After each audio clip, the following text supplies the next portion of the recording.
Hello and welcome. I'm Daffy Roth, and this is Splinter Cell Pandora Tomorrow for the PC. We finished up the first Splinter Cell, which was fun to get to work. It looks like this was pretty much the same kind of deal, except the difference is this game you can't even buy anywhere. It's officially classified as abandonware at this point. You can download it for free at Abandonware websites. Most of it already comes prepackaged with a lot of the fixes that you need. The only thing that I really had to add was the original PC textures, only because of certain issues that the PS3 issues have. So the PS3 graphics have or whatnot. But outside of that, trying to find the manual was pretty difficult, but I did manage to find an English one that seemed to be for at least the US release. So that being said, since I am unable to get the music to continue playing in the background while I am all tapped out of it, we will be listening to some Donkey Kong Country music while we do this, so enjoy. All right, so first up, what we got here is the cover, which at this time around looks like Sam Fisher sporting some new digs. He's got a green and black suit rather than the just all black one. So it looks like we're going to be more dealing in maybe some jungle areas this time around. Next up, we have our warranty, which is weird because usually it's at the back of the book. This time it's in the front. So obviously this just goes over your warranty, 90-day limited warranty, so on and so forth. Our table of contents. So this game does have a multiplayer function. I don't know how in depth we're going to go over that part of the manual. Maybe we'll just cover some specific stuff, maybe, you know, if there's any story elements or anything like that, but I'm not going to spend too much time on that portion, only because it's kind of not going to be relevant to the overall gameplay we're going to be doing. Later on, though, in this series, we are going to get some co-op portions, which again, I'm probably not going to be able to do. So I'll figure out a way around that. It seems to really be story driven in that it's part of the story, but it's kind of set up similar to how Dead Space 3 was, which is kind of dumb, but we'll see. Except that the actual main campaign is separate from it, unlike Dead Space 3. So, all right, here we have getting started, our minimum system requirements as well as our recommended system requirements. As you can see, our recommended requirements are 1.8 Pentium 4, 128 megabyte DirectX 8.1 compliant card. Let's see here, a sound card, which isn't really relevant anymore, to be honest. Most boards have built-in sound now that are really good anyways. Let's see, DirectX is 9.0. And then we need a 6-beat CD-ROM, which again is pretty much defunct anymore. 3 gigs of hard drive space. Most games are 100 now, so think of it like that. Let's see here. We need a broadband modem with 128 kilobytes upload. So we're going to be pushing it there, let me tell you. The ATI cards that it supports are 8500 and 9000. And then for the GeForce, we're looking at GeForce 3, 4, and FX families. All right, installation is pretty simple. None of this is relevant to this game though, because it all comes prepackaged. You just hit the install button and you're good to go. So, I mean, this even predates CT-DVD ROMs. So that's kind of... All right, here we are, our single player game controls, which will be changing up. I usually change the space, you know, to jump, and then the U's to F, and get rid of the shift button because I think it's dumb to have that over there. But we'll figure that out. All right, single player. The threat In response to the growing use of sophisticated digital encryption to conceal potential threats to the national security of the United States, the NSA, or the National Security Agency, has ushered forth a new dawn of intelligence gathering techniques. This top secret initiative, dubbed Third Echelon, marks a return to classical methods of espionage, enhanced with leading edge surveillance and combat technology for the aggressive collection of stored data in hostile territories. When intelligence deemed critical to national security cannot be obtained by traditional means, Third Echelon is granted clearance to conduct physical operations. Its existence denied by the US government, Third Echelon deploys units known as Splinter Cells, elite intelligence gathering forces consisting of a lone operative supported by a remote team. Like a sliver of glass, a Splinter Cell is a small, sharp, and nearly invincible. In 2006, the US installs a temporary military base on East Timor to train developing defense forces of the world's youngest democracy. Resistance to the US military presence in Southeast Asia is widespread and passionate, but the threat Indonesian militias pose to Timorese democracy is deemed sufficient justification. At the same time, the US doesn't mind having an excuse to install active military personnel within easy reach of both North Korea and the largest Muslim population in Asia. Anti-US resentment comes to a head under the leadership of guerrilla militia leader Sudi Sadano, acting with the unofficial support of major corrupt factions of the Indonesian government. Suhadi's men attack and occupy the US embassy in Jakarta, taking dozens of civilian and military personnel hostage. You're Sam Fisher. You're sent in not to rescue the hostages, but to destroy top secret documentation held in the embassy before Sudadi's men access it. I'm going to butcher this guy's name throughout the reading here, so get ready for that. Sam Fisher profile. Fisher has been on the front lines of espionage in several defining conflicts throughout the past decades. He has not only survived, but excelled in the field of covert operations through hard work, insatiable curiosity, and brutal honesty.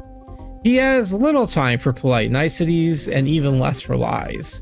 Though fully aware of and confident in his abilities, Fisher understands that his survival has been a gift of chance. He knows he is human and fallible, and he does not want to die. He has a strange, slightly dark sense of humor. He is quiet, instinctive, and observant, somebody who watches from the outside. Combat, espionage, and constant trading have defined his adult life. His tactical experience has become part of his instinct. Now, even outside of work, he is most comfortable on the fringes of society, keenly observant but still removed. Fisher has acquired an admirable collection of scars and secured his place in Valhalla. He has little left to prove to the world. Now older and wiser, he has no interest in glory. If he fights, it is because he believes the cause is necessary and he is capable. Our Third Echelon team is Colonel Ivan Lambert. He was born in 1961 in Batcave, North Carolina. He's 6'2", 270 pounds. He is the Third Echelon Operations Coordinator. Lambert is a link between the field agent or agents and Third Echelon's team of researchers, hackers, strategists, and commanders. While Fisher is in the field, he is in constant contact with Lambert via subdermal microchips and then cochlear implants. Dermot P. Brunton, he was born in 1963. He's 5'5", 136 pounds. He's a ShadowNet Operations Coordinator. This is who you play as in the multiplayer portion. Dermot is the living Lambert of ShadowNet Initiative, as his operations specifically prohibit live satellite contact between coordinator and operatives. Dermot's function is more bureaucratic and managerial. Lord. Anna Grimstadter, born 1974 in Boston, Massachusetts, height 5'8", weight 128 pounds, Third Echelon Communications lead. Grimstadter heads a small team of programmers responsible for providing technological, cryptographic, and data support for the field operative. Grimstadter will assist Fisher in his interface with the high-tech components of his missions. Other characters: Sudi Sadano, Indonesian guerrilla leader of the Dara Dayandoa. Sudi has been fighting for Indonesian sovereignty since he was 15 years old. He worked his way quickly through the ranks, and by his 21st birthday was the leader of the Dura Dan Doa, Blood and Prayer. At that time, a gang of a few dozen. By the mid-90s, funded covertly by the Kopsus Indonesian Special Forces and Operation Redbeard, the Dara Dan Doa had grown into a militia of thousands. Despite the withdrawal of the US and CIA support in 1999, the Triple D continues to thrive. Norman Soth is a mercenary. Sloth is a CIA-trained mercenary and former freedom fighter operating in Southeast Asia, most notably Indonesia. In 1992, he was part of the CIA Operation Redbeard, after which he spent nearly a decade arming and trading Kopassus to stamp down Taiwanese uprisings. So it's really similar to what we did with Afghanistan and like the Taliban and whatnot. Dalia Tal, Shin Bet agent. Shin Bet, the Israeli secret police, handles the country's less savory intelligence-related tasks, such as interrogations, public relations, and psyops. All right, we have our main menu. From the main menu, you can select one of the following 3 menu options: single player, multiplayer, or extra features. We only have access to the single player menu. So single player menu, select single player. If you like to play the single player game, you'll be taken to the single player menu, which contains the following options: start game, begin a new game, or resume a previous game. When you select this option, you'll be taken to the profile screen where you can create a profile, load an existing profile, or even delete an old one. You can create up to 10 different profiles with up to 3 different saves for each. Once you're ready, select your profile to start a new game. To play an existing saved game, you must select a player profile and then select the saved game to load. Options: select options to adjust the control, sound, and video settings such as brightness and contrast. Back to the main menu. Select this option to go back to the main menu of the game. In our case, it just exits out. Multiplayer menu. Select the multiplayer if you like to play multiplayer Splinter Cell Pandora Tomorrow on LAN or online. See page 16 for more information on the multiplayer game. Extra features. Take a look at some special features and videos. All right, we have our game screen here. The first is the life bar. This represents the status of Sam's health and life, pretty much the same as the first. Stealth meter. The meter moves left and right to represent the amount of light in Sam's area. 3 is the interaction system. The system appears when you can interact with an object or person in the environment. 4 is your objective. It displays the next goal to reach in your mission. 5 is a selected weapon, gadget, or item. Displays a current selection. 6 is your communications box. Appears at the top of the screen when you receive a communication. 7 is your op stat. When a small flashing envelope appears above your op stat, a new goal or a new note is available. Press F1 to open your op stat to read it. 8 your total ammo. 9 is ammo in 1 magazine. Our game menu. During the game, press escape to key to access the game menu. Load the game. Load a saved game or restart a level during the game. You can also press F5 to do a quick save when you can reload by pressing F8. So that's cool. We still have quick saves available. Save game, save the current game. Options: adjust the control, sound, and video settings. And then back to single player menu. OpStat, or your operational satellite uplink. The OpStat is a compact wrist-mounted version of the standard civilian PDA designed for military use. It enables SAM to receive mission objectives and updates from third echelon headquarters. The OpStat also displays real-time images from sticky cameras during the game. Press F1 to open your OpStat. You have your goals, view specific details of your mission objectives. Notes read additional hints and clues that may have been gathered during the mission. Data. Recon data provides intelligence about enemies, locations, or other key elements pertinent to the operation. Pay special attention to the data sticks as they contain key information. Inventory. The inventory section provides information about the items and equipment you are carrying. About stealth action. Sam's ability to operate covertly is his most valuable asset against overwhelming enemy forces. The visibility meter on Sam's OpStat is an important indicator of stealth. If it is completely to the left, Sam is invisible to enemy surveillance. If it is completely to the right, Sam is in critical danger of being detected and or intercepted. Remaining under the cover of shadows is an important stealth technique, but crouching, moving slowly, and keeping your back to the wall also contribute to Sam's invisibility. A Splinter Cell operative must defy not only enemy eyes, but also enemy ears. Consider that while running and jumping are sometimes necessary movements, they also generate sound. A golden invitation for an enemy patrol to investigate your position.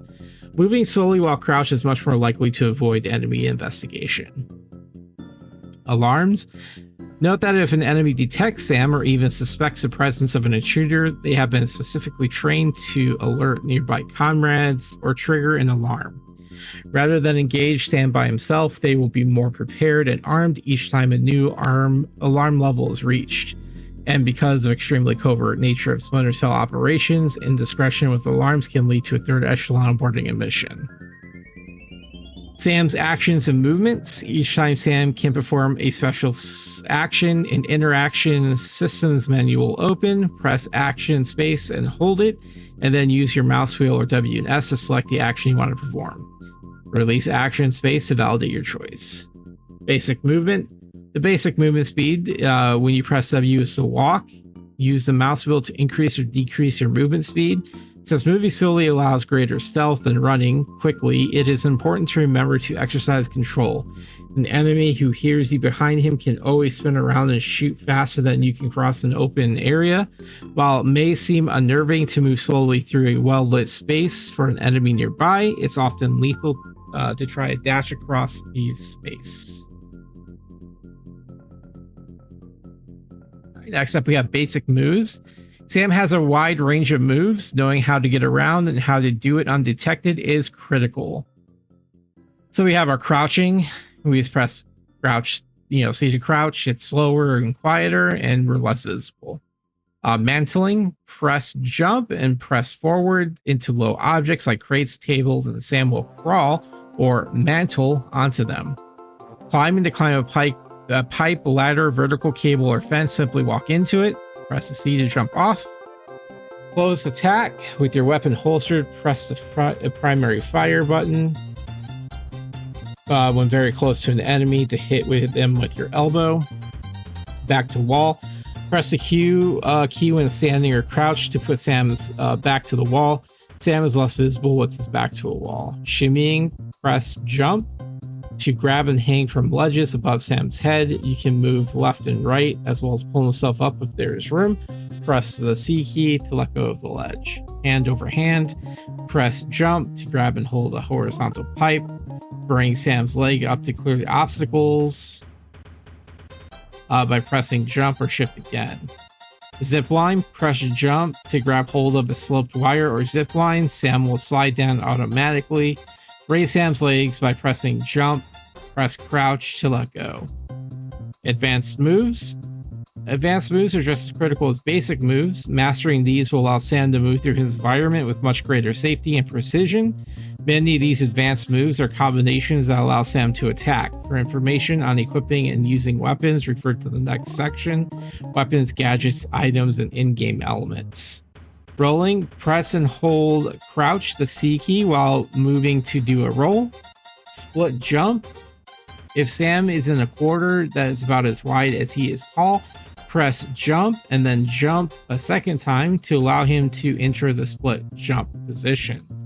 Half split jump. If Sam is a smaller corridor, he will be able to do a half split jump. Press and jump, and then press jump a second time to allow him to enter the half split jump position. That would have been super useful in the first game. Half split jump and jump. From a half split jump, Sam can reach a higher spot. Make Sam face a higher position, moving left to right, then press jump to reach it. Drop attack. If you can get above the enemy and drop directly down on him, you'll knock him out. Press C to drop attack. Quiet landing. When falling quickly, press the C button to do a quiet landing. Repelling. To repel from a small chimney, stand near it and select the repel interaction. Sam can move down and up and down the rope. Press jump to kick off the wall. Repel shooting. Sam can equip and fire his weapon while repelling. Press use equip to equip the selected weapon. Hanging shooting. Sam can equip and fire his weapon while hanging from a pipe, but only if his legs are not tucked. press use and equip the selected weapon. Shooting, upside down shooting while Sam is holding a horizontal pipe with his legs up.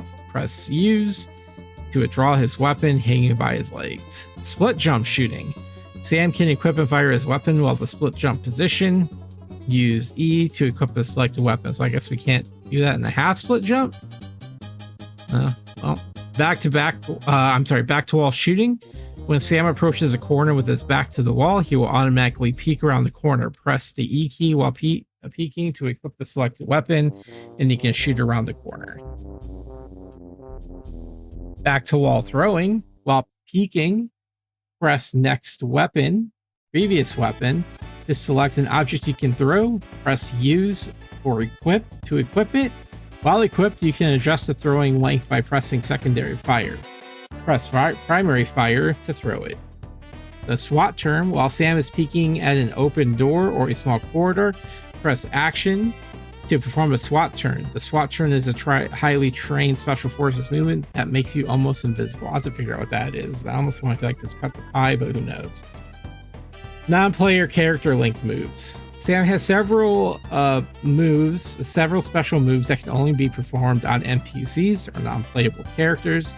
Being able to get close to an enemy without being detected is necessary to execute these moves.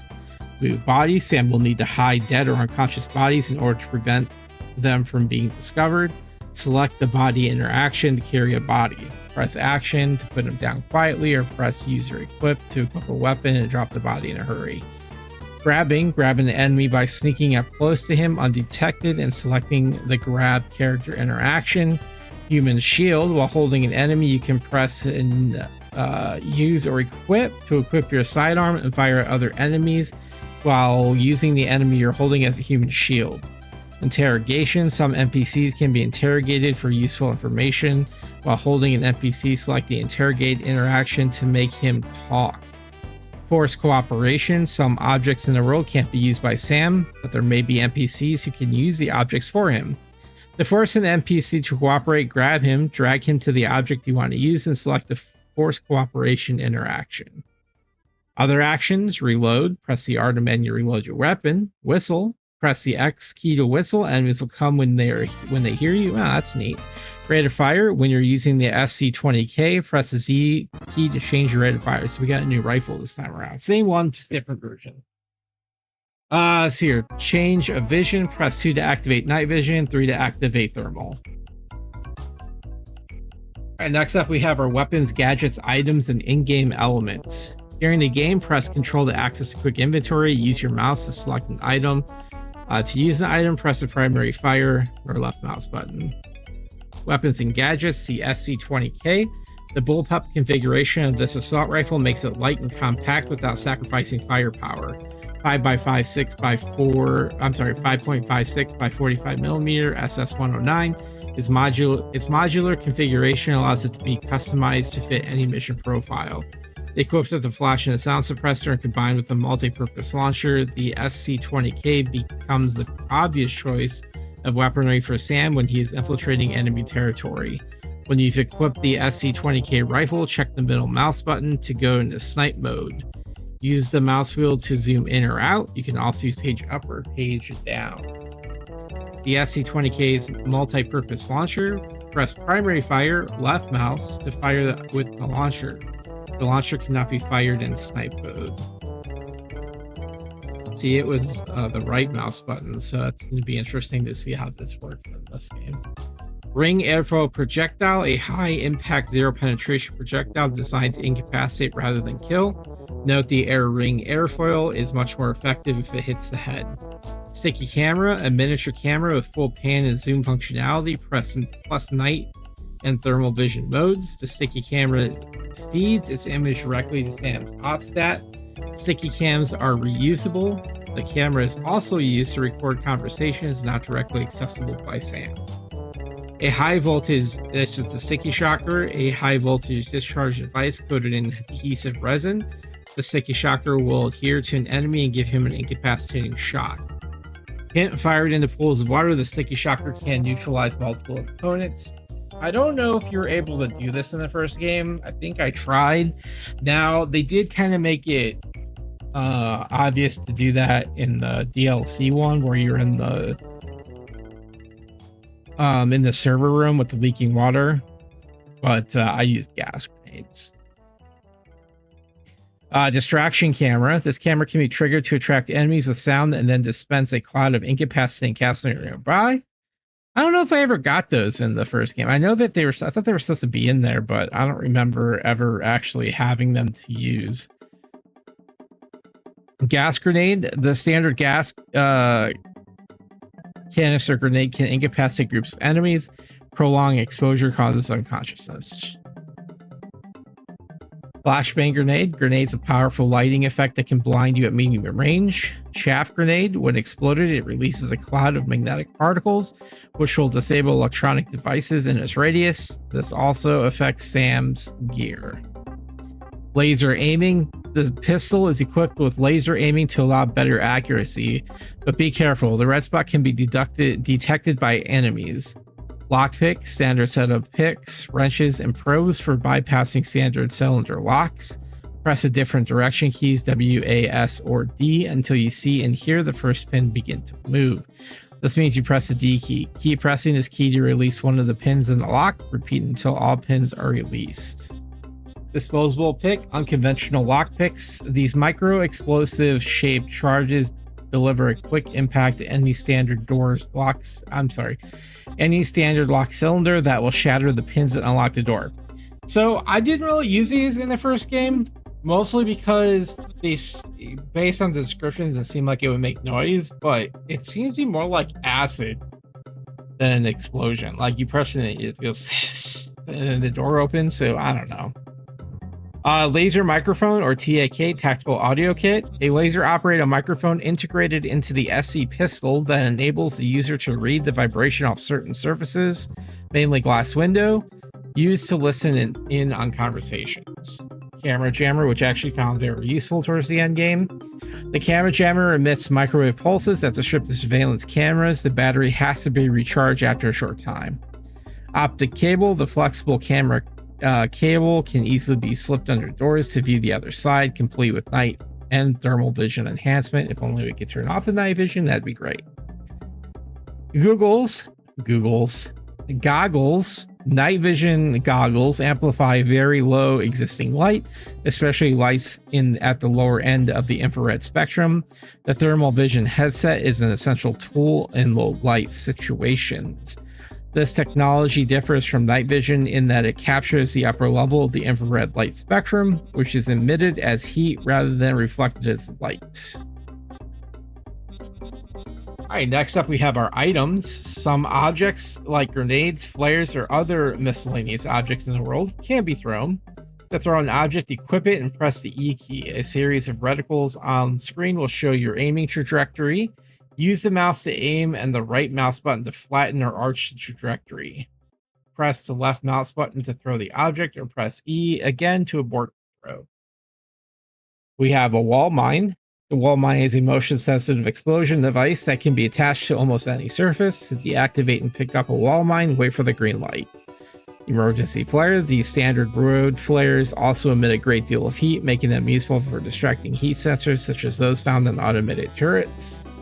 Frag grenade. The 14-ounce M67 fragmentation grenade consists of a 2.5-inch steel sphere surrounding 6.5 ounces of high explosive. Upon detonation, the steel sphere shatters, emitting a burst of high-velocity shrapnel. Medical kit, standard field first aid kit.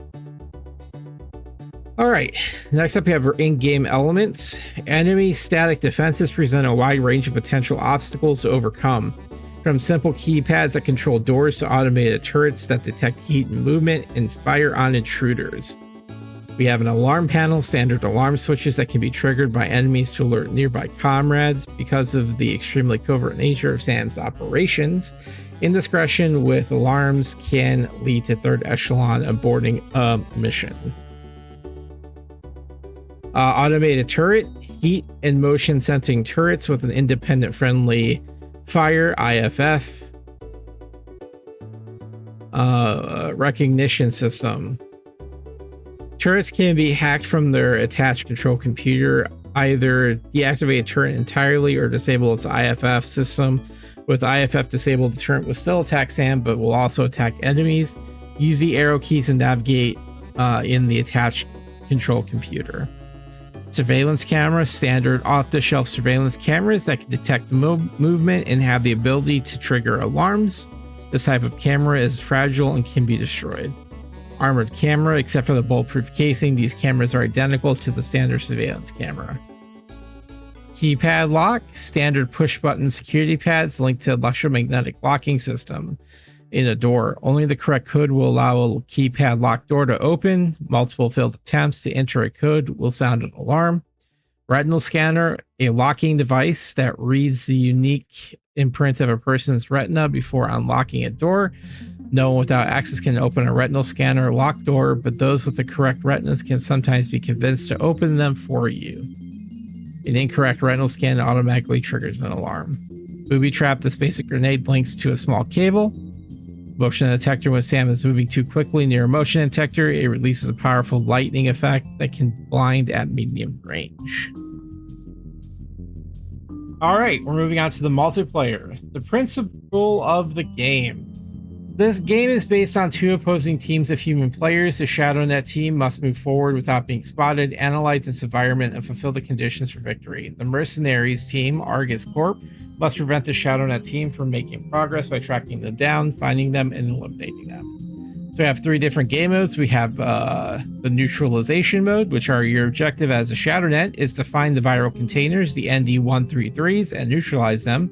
Victory is obviously neutralize the ND133s or eliminate all mercenaries.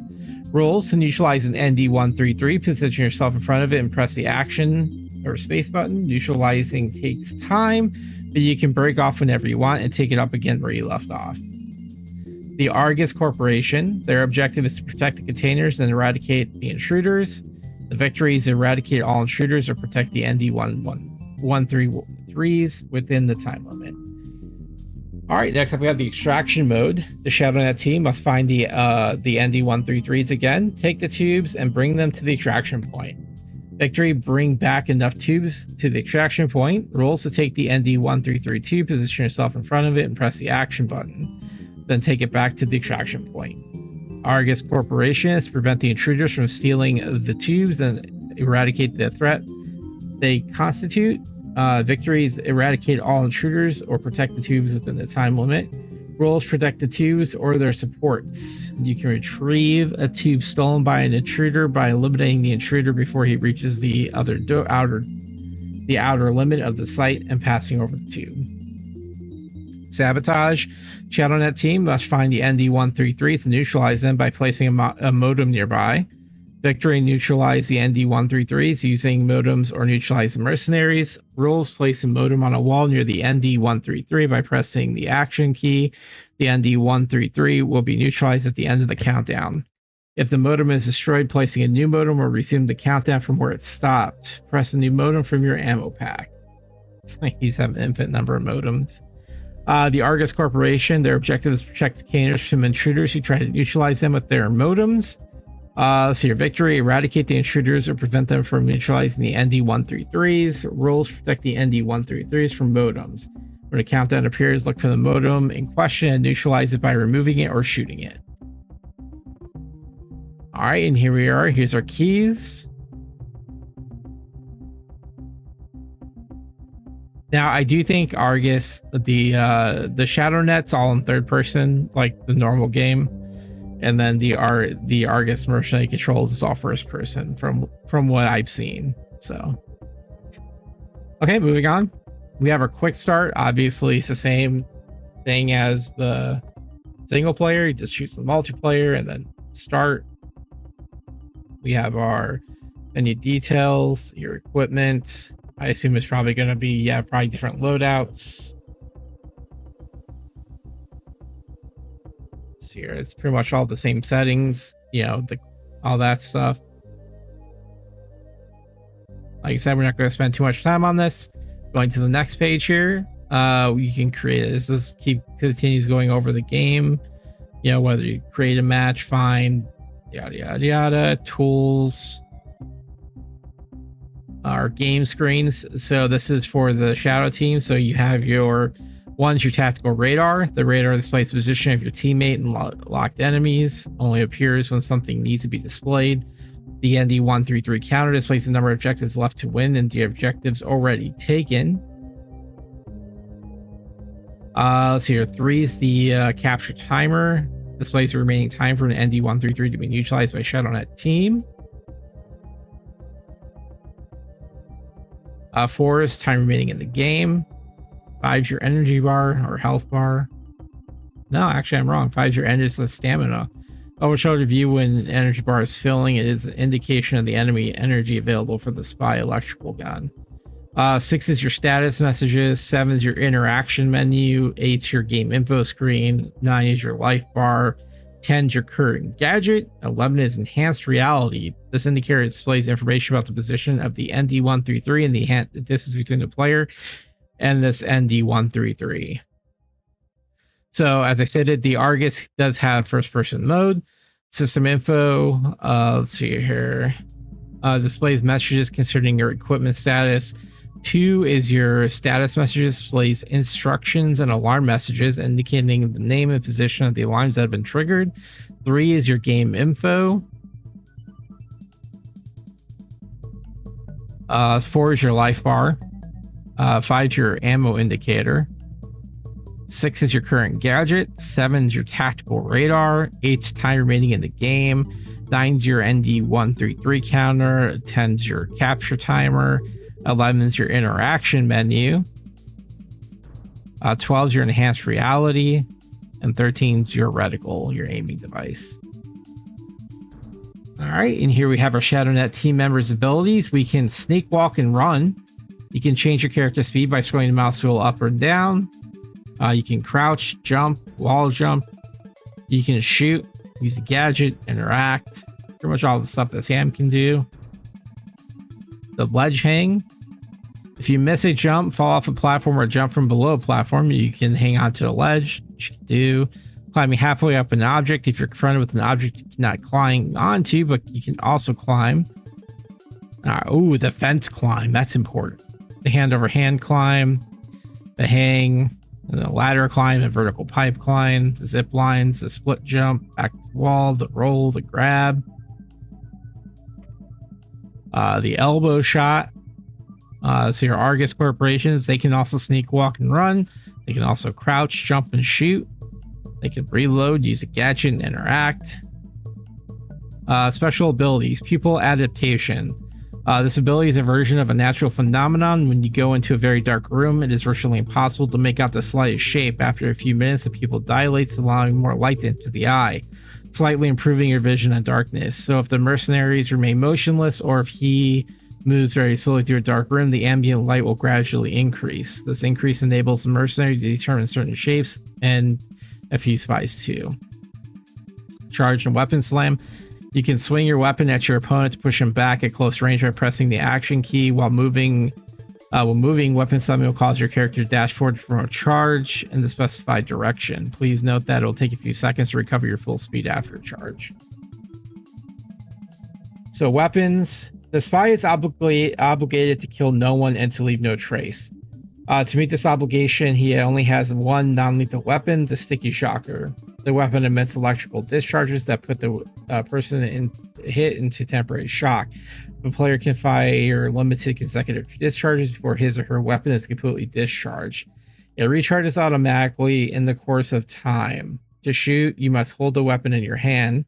When you're holding it, press primary button, the left mouse button, to fire. Your weapon has a secondary function that enables it to fire smoke grenades and sticky cameras, among other things. The list of gadgets is provided in the ShadowNet team members gadgets section. Argus members have a special weapon. This weapon operates with high velocity projectiles. It has 2 shooting modes, burst and full auto. You mean it's just an assault rifle? They have a special weapon. You have 5 clips and 30 bullets. You can reload by pressing reload. If you find yourself short of ammunition, you can reload near the ammunition packs that will find at each level. Your weapon also has a secondary function that enables it to fire fragmentation grenades and flares, among other things.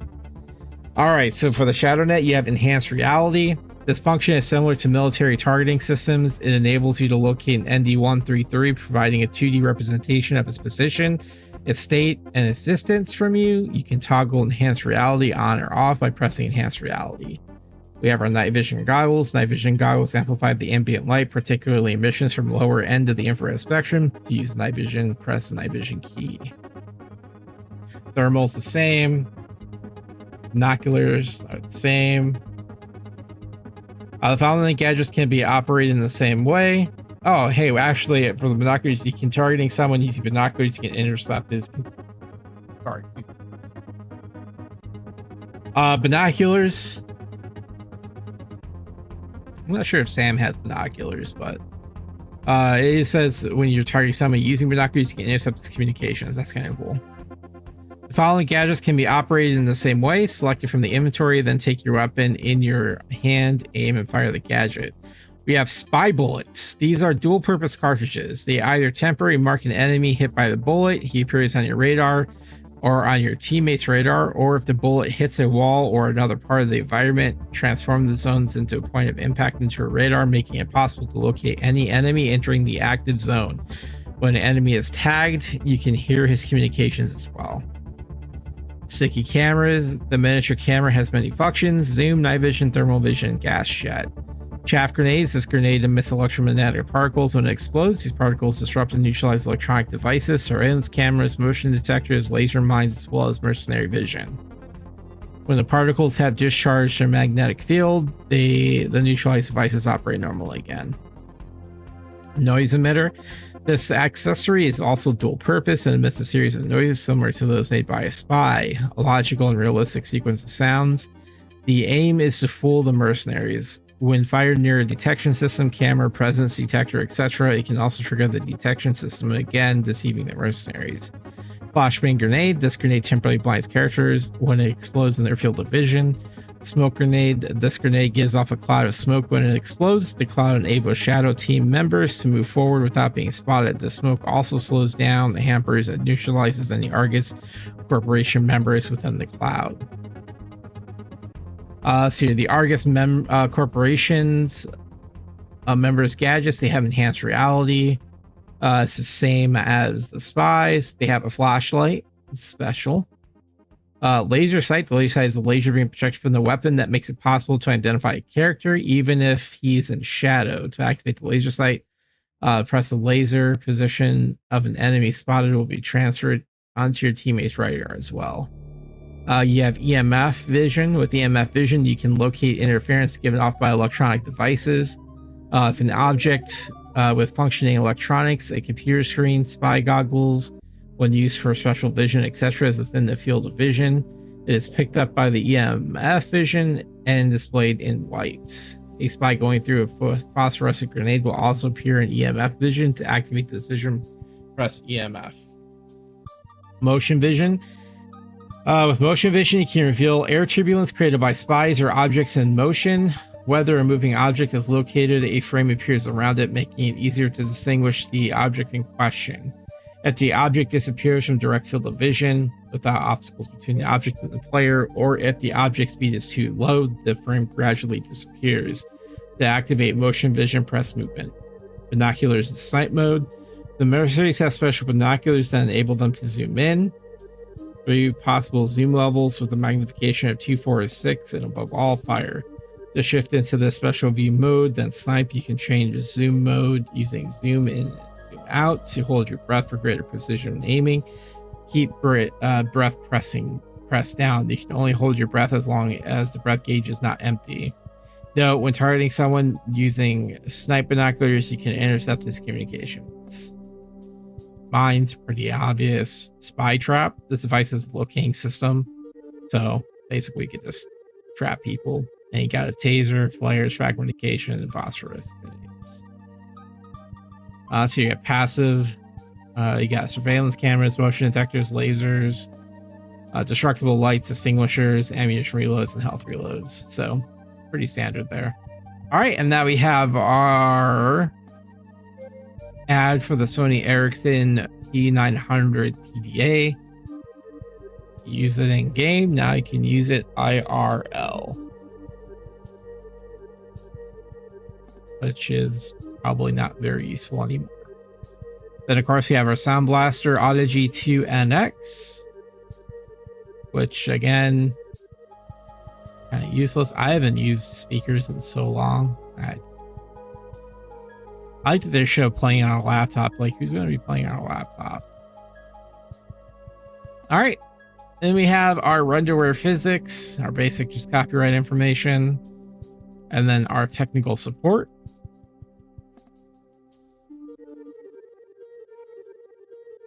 And then finally, the back of the manual, which contains a nifty, reference manual for your controls. So, all right. Well, that wraps up the manual. So, yeah. So I will see you over in the gameplay video, which will be uploaded alongside this one. This should be available about 15 minutes after this one goes up. It's about 12:15 p.m. Eastern Standard. So, all right, friends. Well, that's all I got. So I'll see you over there. Until then, stay true to yourself. Tell your hearts stay human. Bye-bye.